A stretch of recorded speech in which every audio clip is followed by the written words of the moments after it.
Good morning, everybody.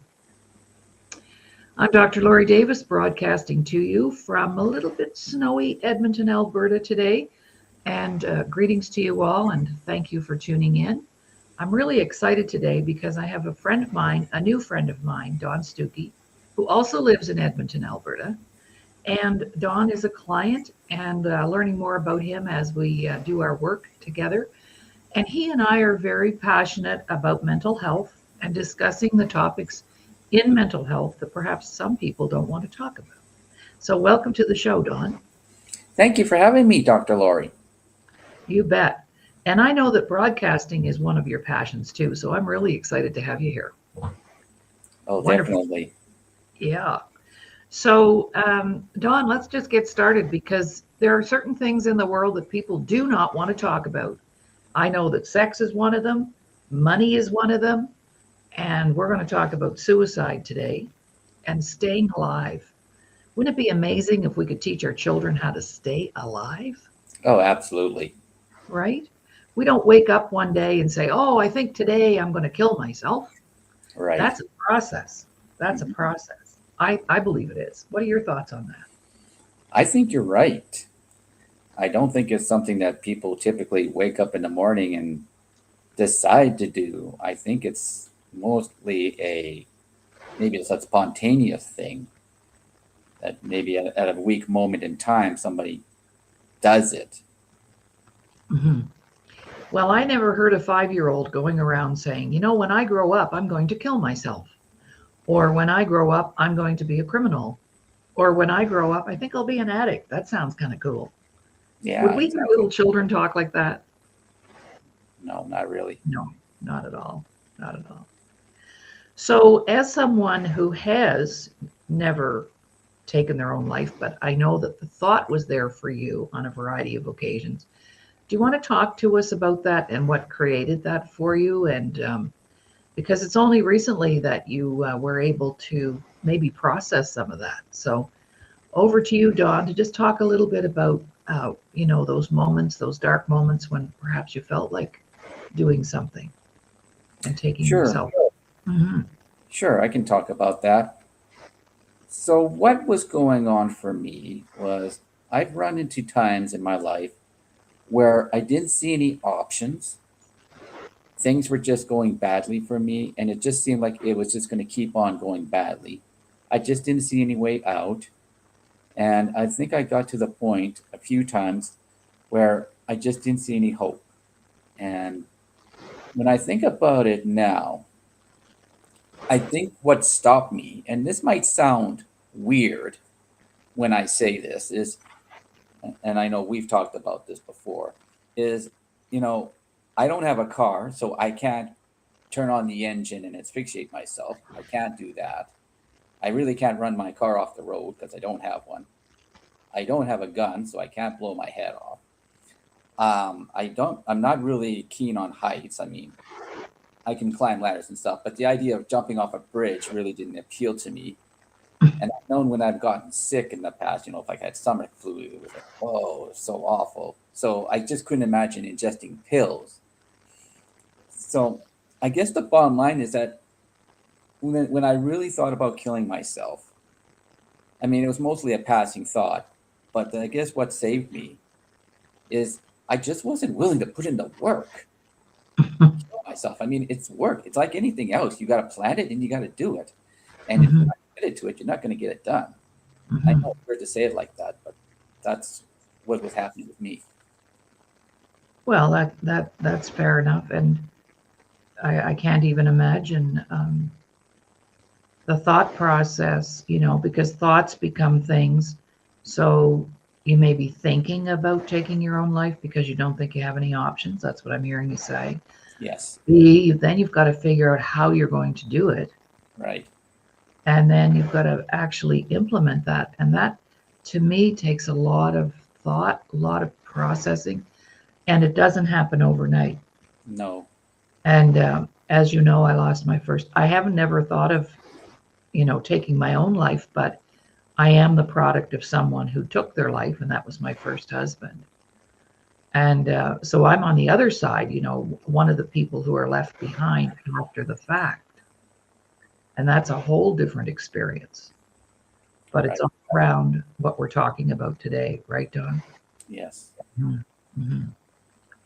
So now that you've been working on yourself for a while, and I'll share a bit of my story in a little bit here, but now that you've been working on yourself for a while and being able to go back and have a look at how things have turned out for you or how they haven't turned out for you, what are you beginning to realize? I believe I'm beginning to realize that I have a lot more value to this world than I thought. Mm-hmm. I know when I came into situations, especially applying for jobs, is probably where I come across this the most, where I would be turned down. And that, of course, would do a number on my self esteem and my self worth. And that's probably where some of the thoughts about suicide came in. When I saw that, I was useless, I had no value in this world. And I believe in our time, since I've met you and since we started working together, I've started to see that I do have a purpose in this world. I'm actually good for something. People value me. And I think one of the other reasons why I didn't kill myself or haven't killed myself, obviously, is because, well, believe it or not, people would actually miss me. And I just couldn't do that to them, go through the pain and the grief. Like, I can't even imagine the pain and grief you must have felt when you lost your first husband, Dr. Laurie. Mm-hmm. Well, the interesting thing about that, it's 40 years ago now. The anniversary is this year. 40 years ago, I had I dealt with two suicide attempts in a week. I came home from work one day and he was out mowing the grass just like he always did, but he was walking behind the lawnmower really slowly. And he was really fit. So he would usually run behind that lawnmower and I knew something was up. So I got out of the car and I walked over to him and he was crying. I could see that. And then when he lifted up his face to talk to me, here he had 4 rope burn marks on his neck. And I had no idea about any of that back then. I mean, we're talking 40 years ago. We were young. And this is someone I'd known since I was a child. We had grown up together. So I got him into the house, and he ended up in the mental institution in our community. And I went to pick him up a week later, and the doctor said to me, "We've made an appointment for him with a psychiatrist on Monday. He obviously has some stuff going on. We just don't know what it is." I said, "Okay." So I took him home and we spent the weekend, and it was very quiet. He didn't want to talk. And I didn't know. I was like in a foreign country at that moment in time because I was not familiar. We never had anything like that in the family. So anyway, and I didn't see that coming at all. And I thought, wow, how did we get here? And before I got him to the doctor on Monday, he tried again in our home. And this time it was really, really dangerous. He had a knife and he was cutting himself. And I managed to stop him and get him out of the house. I called the police, I called an ambulance, and now he's back in the hospital. So he had 25 stitches on his neck. It was so scary, Dawn. I just have never, I didn't know what to do. And he ended up, long story short, staying in that institution for 2 years.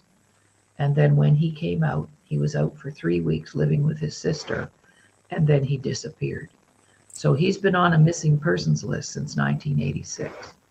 So I not only had that process of him wanting to leave, and for whatever reason, I wasn't going to find that out for a long time after that. And then, of course, the disappearance. So I understand also how families feel when somebody goes missing. And there's no closure because there's no funeral, there's no saying goodbye, there's no anything. And for years, every time the doorbell rang, I'd sort of, tighten up because for years I thought that could be him coming back. And so this is why now on the anniversary, I am going to bring this to the front burner. Because right now, what they did 40 years ago and what they're doing now isn't working. What are your thoughts on that? And this is not to be disrespectful to the mental health care system or our professionals, because we need our professionals, but they're overworked. They have client files, 400 and 500 people that they're taking care of. Like, how do you do that? So I want to qualify my comments from here on out as not to be disrespectful to what's happening, but we know there's a crisis and another pandemic that's happening. Yes. So over to you on your thoughts around the care or the lack of care or what's going on. What's going on, Dawn? You're the one. I knew. You know. Yeah. Well, as far as that goes, all I can say is that one of the reasons why I've been really reluctant to talk about suicide, as it relates to me, is because I've always had the fear that if I spoke to the wrong person, the next thing I know, the police would show up at my door or the ambulance or something, and I would be dragged away to some institution. I'd be in a straitjacket, and God only knows what would happen to me from that point, and I could be there for who knows. So that's always been a fear. And I mean, honestly, I can't say that if that actually is how things go, but that's always been a fear of mine. And yeah, I mean, I can only imagine what it must be like to be a medical professional having to deal with so many people who are at the lowest point of their lives and they're ready to end it. Like, I cannot even imagine what it must be like for you to get those phone calls, or or what, when people contact you and say, I'm willing to kill myself, and you got to talk them off the ledge. I can't that just, it blows my mind, quite frankly. During COVID, I took probably every week 3 to 5 phone calls from people who knew me or have known me, or they sent their kids to me or whatever, who were in that place. And I do have a system I use to do the talk down, but it was scary. And now you see what's happening with after COVID, where I don't even think we're at the peak of seeing the ramifications in the mental health care system for how people are still recovering. There are people, Dawn, who have not even come out of their house yet out of fear.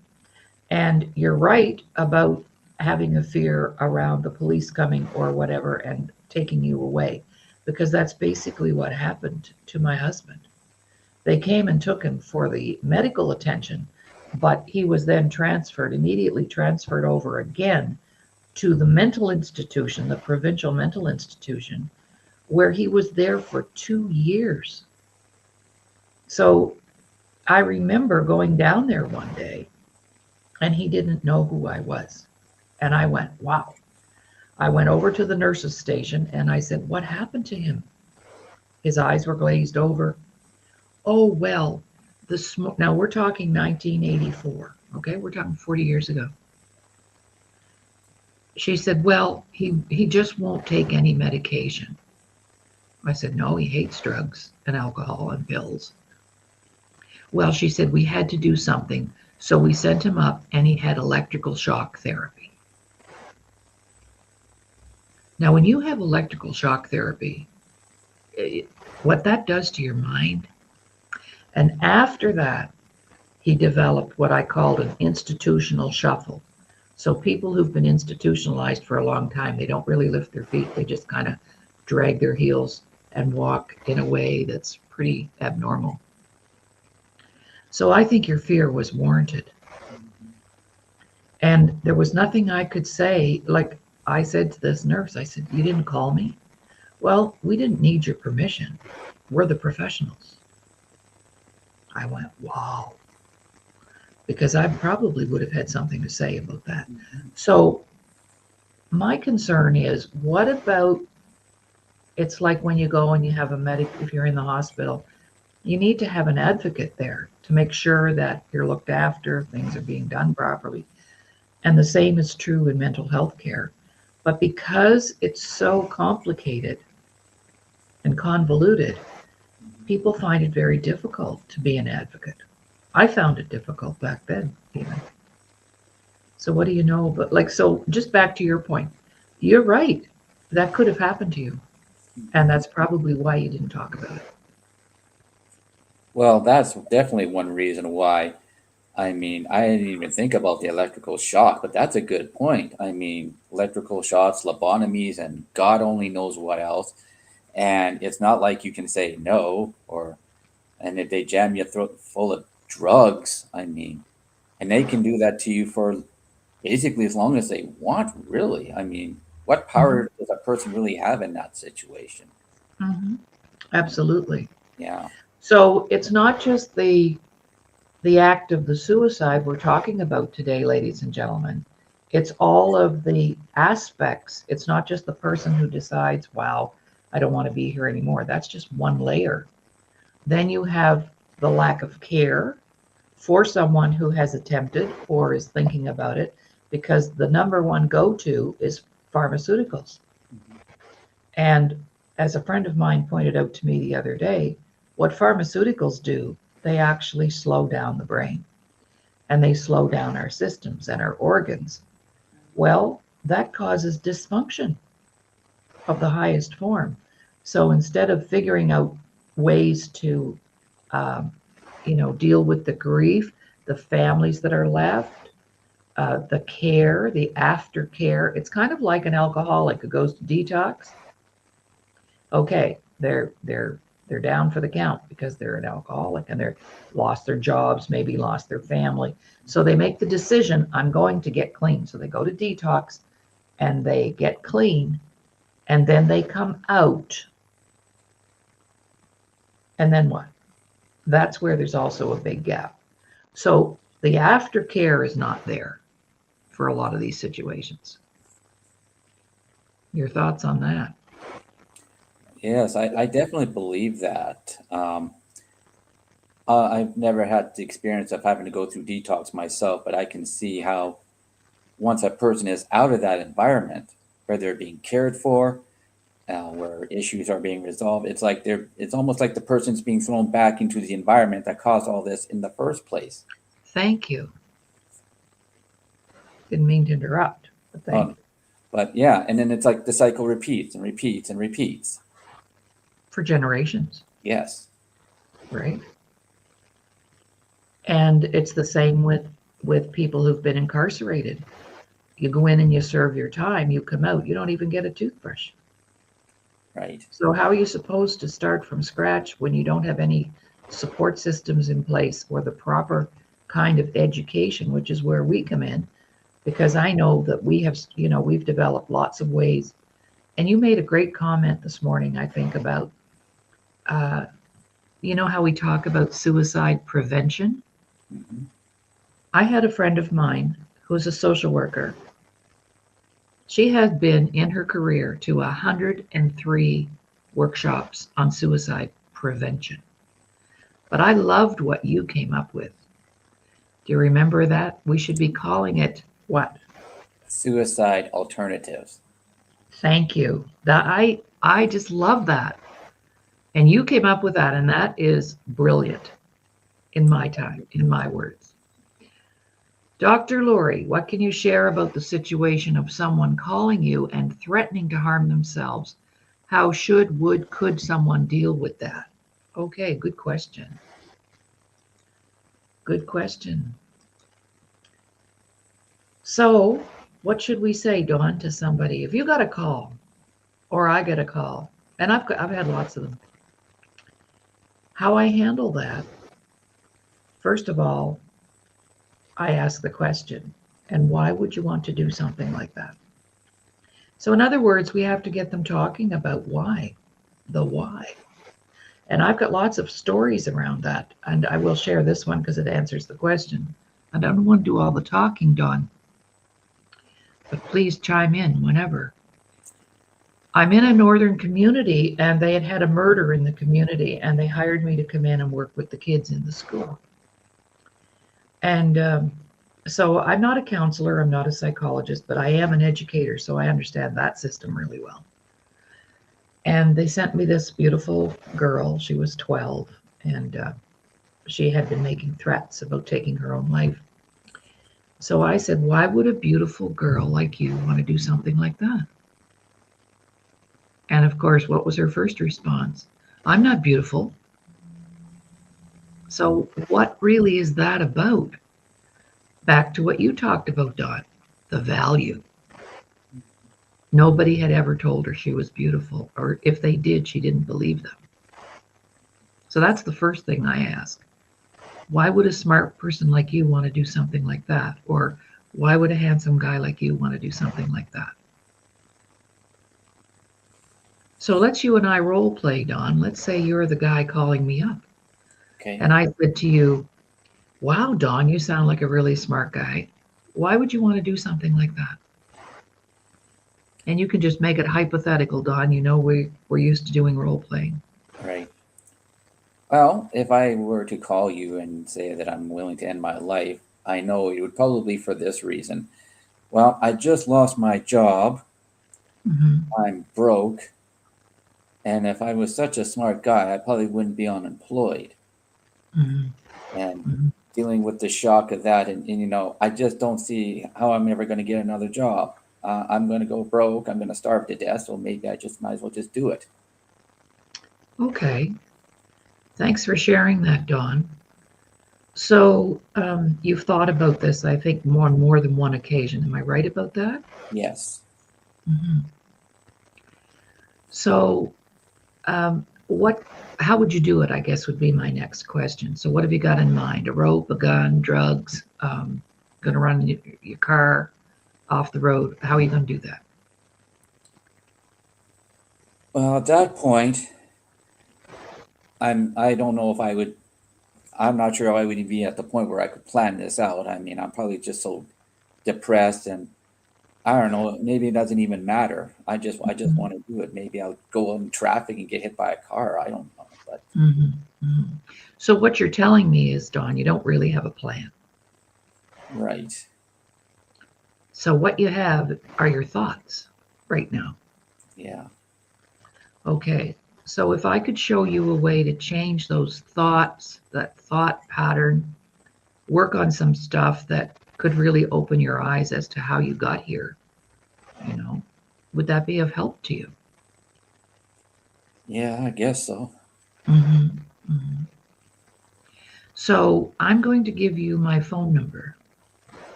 And when you get feeling like this again, would you give me a call? Yeah, sure. Okay. Okay. And that's usually how it works out. And if they've already got a plan, yeah, or they've attempted, they've already tried to take some pills, or they're cutting themselves, or whatever. Then there needs, to me, and we've heard these words before, but they're overused, but that's a cry for help. Mhm. So where is the help? Because we have right now, we have a lot of unhealthy people trying to help unhealthy people, Mhm. and it's not working. This is the thing. The suicide rate, Don, what do you know about the suicide rate among veterans, for starters? Well, Wow. I heard a number that, and I believe this is for the U.S. military, that they lose on average about 22 or 23 people every single day. I don't know if Mhm. that's an accurate number, but that's what I've heard. Yes, that's accurate. Okay. Veterans, just in the veteran community. Right. I've done a lot of work in the indigenous community, also there, very high numbers. And I do have a story to share about that too. I was doing a presentation at a conference in Winnipeg in 2019, and it was the first national conference held for reconciliation for the people who had attended the residential school system. And I was sharing my PowerPoint, and I had put up on my The youngest person that I had researched who had taken their own life was 9. And during the break, this beautiful lady came up to me. She was from the territories, Northwest Territories. And she said, I'm not here to correct or edit you, but we had a little 5-year-old girl in our community hang herself. I said, wow, I'll be changing my statistic, because these statistics are growing every single day. And it's not just our veterans, it's not just our Indigenous communities, it's high profile professionals, it's teenagers in high schools that are being bullied. It's just everywhere. It's all around us. And I'm not comparing there either, by the way. I'm just saying human beings are using that to take themselves out too, because they don't really, A, recognize their value, and B, they don't think they have any other options. For example, that little girl that I visited, back to that, after I asked her the question, and I was just trying to answer Virginia's question there, that's how I handle that call. But I said, why would you want to do that? And she said, how long have you been in my community? And I said, oh, about 5 days. She said, have you driven around? Have you looked at what's here? I said, yes. Well, she said, the only thing I have to look forward to is to continue to be sexually abused. My parents are busy partying and getting drunk. Would you live here? And I said, no. She said, exactly. I don't want to live here. I said, well, you know what? In 3 or 4 years, you'll be able to leave. And that is out of the mouths of babes. What's your reaction to that, Don?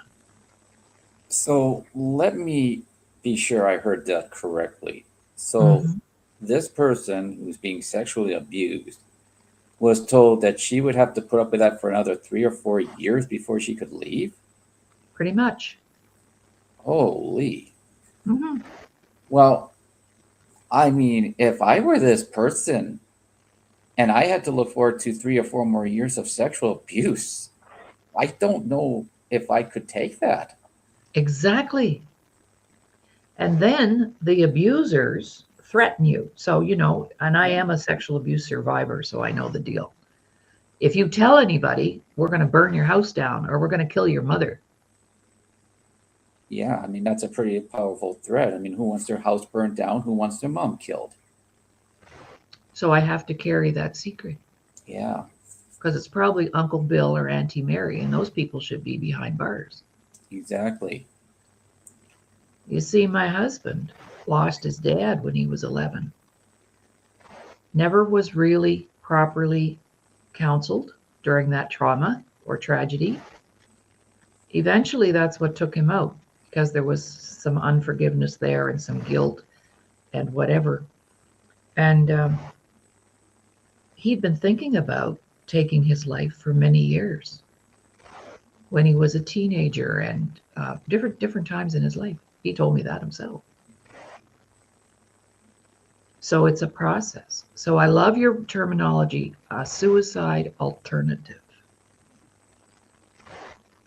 Because this has gone on long enough now, and I have to rattle some cages because I'm getting tired of reading the posts on Facebook about how, you know, it's just continuing.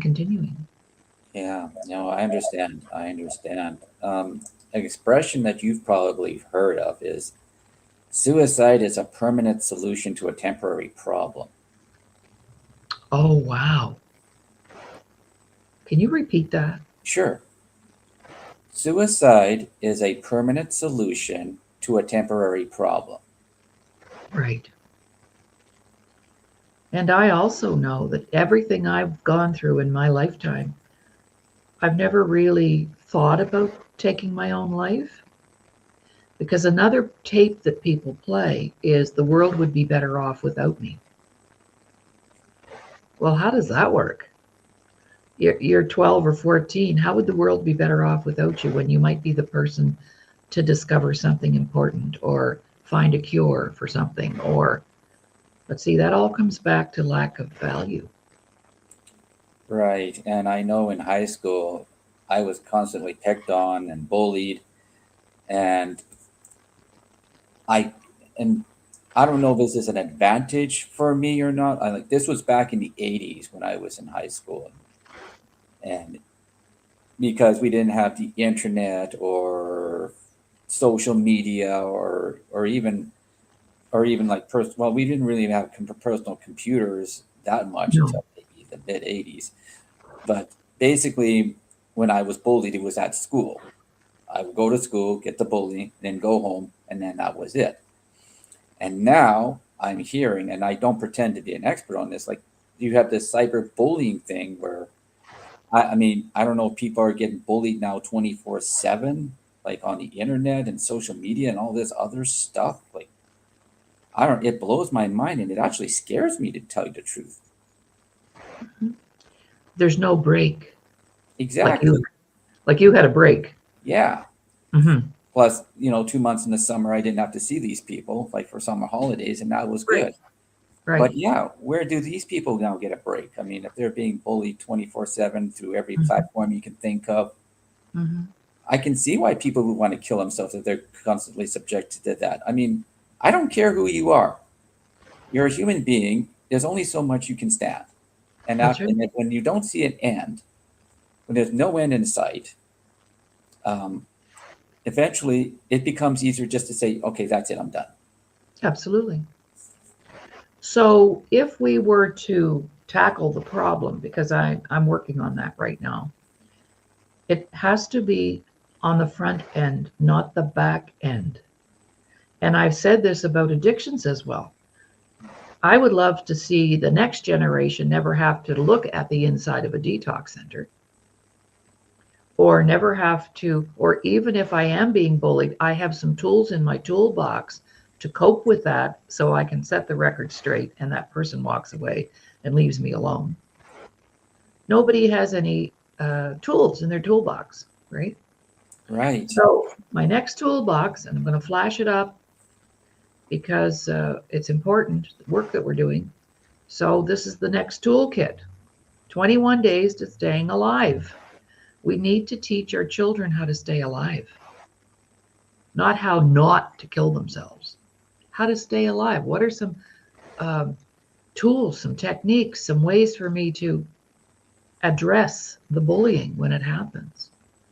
And when we have our kids in our youth group, I always started off by saying, if somebody's doing something to you that's not appropriate or not acceptable, you need to look at them in the eye and say, that's not very supportive. Right. That's not very supportive. No, And because you we need to live say our own that to life. your parents, to your, right? Right. There's a tool. It might be a simple tool, but it works. Exactly. So it breaks my heart whenever I hear. I've just read yesterday about an 11-year-old girl in Winnipeg who took her life because of the bullying and the cyberbullying. Yeah. And we have bullies in our home, we have bullies in our schools. I've seen teachers bully kids. I was in the school system for 15 years. I saw a lot of stuff. But at the time, we were young. We didn't know the difference. We didn't have any tools in our toolkit. We didn't know how to. But back then, it was when you went to school, there was a certain level of expectation for behavior. Hmm. And kids were in a controlled environment. And it was different then, but it's not different. It's different now. So we have to find different ways to deal with it. Right. Because one of the things I've heard about, I know people who have been in the education system is that, and I don't know if this is everywhere, but I imagine this is probably happening in a few places at least, where classrooms are overcrowded Mm-hmm. big time. Like I don't, I've never been a teacher, and I wouldn't even know how many students should be in a class. But I've heard that some teachers, especially in Alberta, are doing 30, 40 students, and they're basically getting all sorts of students. Like some are what would you call quote unquote normal, and then you get the students who have quote unquote special needs. They're Mm-hmm. all getting thrown into one classroom. The teacher on a good day can maybe deal with some of them, but not all of them. And naturally, people are going to start falling through the cracks. Mhm. And if you look at this maybe 5, 10, 15, 20 years down the road, those are probably going to be at least some of the people who are going to give you a call and say, hey, I want to kill myself. Mhm. And when you look at that and when you look at it going backwards, you can kind of see where it all started. Mhm. Mhm. Totally. So what we need to also share with people is that whatever your circumstances are on the outside, no matter how devastating or how harsh, there's so much more to you on the inside to combat that. Right. We're pretty well equipped. You know, we just have to be able to find those places where we can go and dig out those resources we need in order to get past that particular situation. So like during COVID, for example, I lost everything during COVID. I nearly lost my business. I lost my home that I'd been living in for 12 years. Um, and I could have taken myself out then so easily if I had had a different kind of mindset. But like the waves, and if you're a surfer, my friends in California, you learn how to stay alive is you learn how to ride the waves of life. You learn how to ride the waves because money doesn't stop it. Throwing money at something doesn't necessarily solve anything.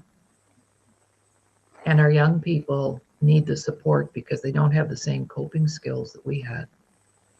You know, if you were to look at your childhood, Don, and I was to look at mine, we had tremendous coping skills Right. to still be here and to be talking today about this very important topic that, remember, nobody wants to talk about. Yeah, exactly. Exactly. And there are solutions, there are different ways to do things. And we need to teach our children that if they're getting bullied, that actually has nothing to do with them. It has everything to do with the person bullying them. Exactly. But they don't know Exactly. how to do that, you see. It's very Right. simple. It's not complicated. Right. I mean, it boils down to, for me anyways, being able to withstand all the negativity that comes at me. Like if I was being cyberbullied, like if I'm like I remember being in school where a lot of people would tell me that I was worthless. They would say the most negative things you could ever imagine. I probably can't even repeat most of them, honestly. But having to deal with that for a big chunk of the day, and then at least I had got a break. I could go home and be with my family. But if these people are getting bullied 24/7 around the clock on every platform you can imagine, and it's always negative, negative, negative, negative, you know, eventually people start believing that because, well, if so many people are saying this about me, it must be true. How could it Right. not? And that's usually when the beginning of the end happens. That's usually when that's usually when the path to suicide starts. As Mhm. soon as they believe, they buy into the garbage that's being thrown at them. Because I know I almost bought into the garbage that was thrown at me years ago when I was in college, and I people would tell me I was such a bad person because, in all honesty, there were certain behaviors I had in college were inappropriate, and it probably would have just required a tweak, maybe just a slight change in it. But I ended up having to go to a day hospital program at a university here in Edmonton, and I did that for 20 weeks and trying to get past the shame and I'm such a monster. Oh, I'm such a terrible person. I did all these terrible things to these people. Okay, my behavior could have been different in certain situations. Yeah, sure, but and without getting into a long-winded story, other people's behaviors could have been different too. So the situation could have been resolved, could have been handled a lot differently. But Mhm. it's about buying into garbage that gets thrown. And Mhm. unfortunately, when there's so much of it being thrown at people, it's really hard to resist it. And I think if we're going to teach people how to be resilient and not buy into the noise, that's what we got to do. We got to make sure that they're resilient, that they can see it, the stuff that's being thrown at them for what it's worth. it's garbage and it's being thrown by people who, they don't have appropriate ways to express themselves, or they're not, if they actually have a problem with this particular person, there are better ways to bring that up than constantly throw garbage at them and drive them to suicide. Mhm. Absolutely. So that just brings to mind something I want to put up on a banner just now, because actually, just as of yesterday, we are planning an event, an online event called Staying Alive. I'll put the date up here. Um, it's an online event, and you can join us. We're going to have a professional poster ready probably today or tomorrow, but I'll just add this banner. On April the 19th at 4 p.m. Mountain Time, 4 p.m. Mountain Time, we're hosting an online event, myself and another client of mine who lost her son last year to suicide, and is also very well connected with veterans. So we're going to do a live event, and you can register for that. We'll have the information and the details in the next couple of days. And if you're interested and want the information, then you can reach out to Dawn or myself, um, and we can make sure you get the information that you need. Oh, for Because sure. I'm no longer going to be quiet about it, Dawn. I don't think we should.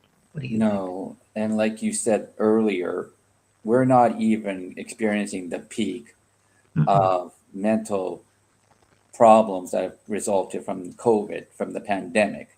I Mhm. mean, that's going to come to a head probably at some point in the near future, and we need to be ready for that. And people are still dealing with the effects of COVID, and it's now what, some 5 years later, 5, 6 years Mhm. almost. Mhm. So, yeah, we need to be on that. Mhm. Absolutely. All right. Well, also today, it'll be the first of many conversations we have, and I just want to thank Dawn. Takes a lot of courage to come on the air. Right now, we're streaming live on Facebook, also on my YouTube channel. And for me, Dawn, it's the credibility that I'm impressed with. And you have such tremendous credibility when it comes to sharing around this topic, because you've been there, done that. And you're even wearing the t shirt today, and I can see that. Yes. There you go. And yeah, exactly. So, thank you so much for being here. And I hope that our broadcast today has supported anyone out there who's listening. If you've had your own thoughts of taking your own life, perhaps someone you love has gone under those circumstances, and there's that grief and the aftermath of that. There's many, many layers to suicide. There's the treatment, there's the care, there's the lack of care. And right now, we have a lot of people who are really overwhelmed by what's happened for them in their life, and they deserve to be well. And so we're taking the approach suicide alternative, AKA staying alive. We need to teach our children how to stay alive, regardless of what's going on around them. So there's only one way to do that, and I know what that is. And we have another comment here. Oh, we got a well done. Good. Thank you. Got quite a few people viewing live today. So thank you to all of you who have tuned in.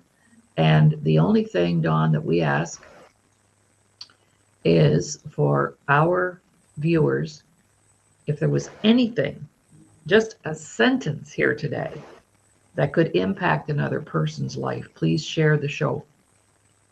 Yes, And absolutely. Yes, please do for share. you, that suicide alternative, I love that. There is an alternative. Yes, there And is. And I know mm, sometimes people don't see that. That's the problem. right. So we're just asking you to share the show.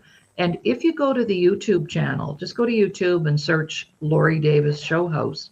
Please subscribe and leave a comment, and especially if you found the show to be of value. So thank you very much. Here's another viewer. Well said, Dawn. You're getting rave reviews, Dawn. Oh, that's awesome. Thank you so much. I appreciate all the positive comments. Yes, absolutely. See, there you go. All right. I would like to everybody to have a terrific weekend. If you want to reach out to us, I'll just put our banners up one more time, Dawn, and then we'll say goodbye. Sounds good, Dr. Now, Laurie. thank you for being here, Dawn. It's been my pleasure. Thank you for having me, Dr. Laurie. You're welcome.